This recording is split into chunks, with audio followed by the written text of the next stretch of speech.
are going to talk about a new type of line quality, the contour line. And the contour line is actually one of my favorite lines. I use it a lot in my own artwork. I also teach this a lot to my students, and I think the best thing about it is that it really helps you to visualize the depth of the space that you're trying to condense down to a flat page when you're drawing. So it actually is a spatially descriptive line. So imagine we're looking at this apple, which is what we're going to draw. And the contour line will actually show the curves either from side to side or from top to bottom. So it's really describing the form more than some of your other types of lines. So let's take a look down at the page and I'm going to show you some examples. So this first one here, again, is my example of the apples. And what I did was I drew this in two different ways. So this one is with the Mitsubishi Hi-Uni pencil again. These pencils I've gotten recently and I really love them. I do have to kind of cram them into my pencil sharpener. It's a little bit of a tight fit, but they don't break very easily, and I've really enjoyed the quality of the pencil, so that's great. You can actually see one of my reviews over here of this pencil now that I think about it. So I was using the 8B on both of these, and the reason that I used a softer pencil is because it really helped me to layer the lines in order to get to the darkest darks that I needed to get to. So on this one here, on the left side, you can see that what I opted to do was I used my contour lines to describe the curve from side to side. So you almost get this like whoosh motion where it's like flowing from side to side and giving you much more of a sense of that curve of the form. And it almost can look like the apple is spinning, or this would be a great way to draw a tornado if you were trying to draw a tornado. Let's look at the one on the right. On the right here, what I did instead, and actually I'm noticing that this one you can see through the page, so let's move that.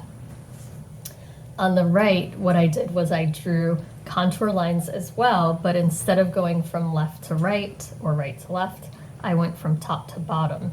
And with this, you have to have a little bit of a sense of the perspective, because you can see that in the center, I went more up and down, and then on this side, it's curving towards the left, and on the right side, it's curving towards the right.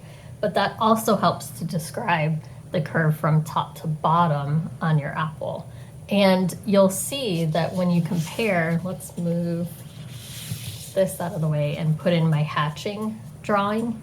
Can you see how this one looks more curved than this one does? And it's really just because the hatching lines kind of cross out the sense of the curved plane. You know, an apple is really like a sphere. It's curving away from you in all directions at one time. And so this helps to demonstrate the curve of the plane more than the straight lines of the hatching does, because this just kind of, the hatching flattens out with the lines what the apple looks like. So the only thing that's telling me what's looking dimensional and 3D on this apple is the value rather than the sense of the line. On the contour line, it's the value and the shape of the line that's helping me to see the dimension. So now let's look at a couple of different drawings that I've done. This one was a quick drawing that I did while out at a farm here in Austin. There are urban sketchers who meet up, and it's an international organization. You can find people who are doing urban sketching in all countries of the world, I would believe at this point. It's a really international phenomenon. And so I met up with a group of people in Austin at this farm, Boggy Creek Farm, which is a lovely little farm right in the heart of Austin. And they have chickens. And so what I drew, I challenged myself to draw fast because that's challenging for me. And I drew the chicken, and this one was sitting still, so it made it much easier. But you can see that I actually used the lines of the pencil to show the curve of the front of the chicken, and then it curves across the back so that you get a sense of the form of the body of the chicken, rather than like if I were just cross-hatching, that would kind of cancel out the sense of the form. I also did the same thing with the grassy nest that the chicken was sitting on. I wanted those lines to actually show the volume of the nest rather than just being straight across or up and down like they would with hatching. Here's another example This one is a piece of driftwood, and with the driftwood, not only did I have lines that were going along with sort of the grooves of the wood, and with driftwood the bark is worn off, so you're really just seeing sort of the linear grooves of the smooth part of the wood. But then I also drew lines that were going along with the curve from top to bottom here and top to bottom here, so that you actually got a sense of the volume as well as the texture. And then the last example is this little nest, and you can see a video that I've uploaded. I'll put the link right here, of me actually working on this nest a little bit and drawing to it, and then you can see the final picture on Instagram. There's a link right here. So with this, I didn't draw any contour lines with the eggs. The eggs are just a smoother texture because that's a different material than the nest. Same with the cast shadow. That's a different texture to show that it's a different material. But then with the contour lines on the nest, I really wanted to show that these sort of fibers were woven together into that curve by the bird. And they really were like, I don't know, they were maybe like palm fronds or something. I'm not sure what plant it was, but imagine they were like a really flat, thin plant fiber that was sort of woven together by the bird. It was a really beautiful nest that I was looking at. So I made sure to include these linear contour lines that go along with the curve of those fibers.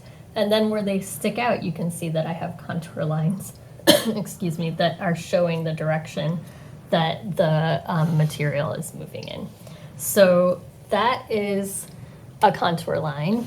I hope that you definitely try this out because it's going to make your drawings look more volumetric. It's great for curves, but you can still use contour lines on things that aren't curved. So you can think about it like if you're drawing planes of a cube, you could put lines going in different directions to show the different directions that the cube is moving in. So think of contour lines like they can be like hatching, and they also are spatially descriptive. So use those lines to describe your space. Let me know how it goes. I hope this helps you out, and I look forward to hearing your experience with it. So leave me a note down below. Thanks. Thank you all so much for watching. Make sure you subscribe to my YouTube channel, LZM Studio, where I frequently release quick tips and all kinds of different ideas about drawing. Also check out my Facebook and my Instagram page. I like to show photographs of my artwork, of my students' artwork, and share funny stories from my students on those pages. And then check out my website, lzmstudio.com, where you're going to find more inspiration and full-length, detailed tutorials.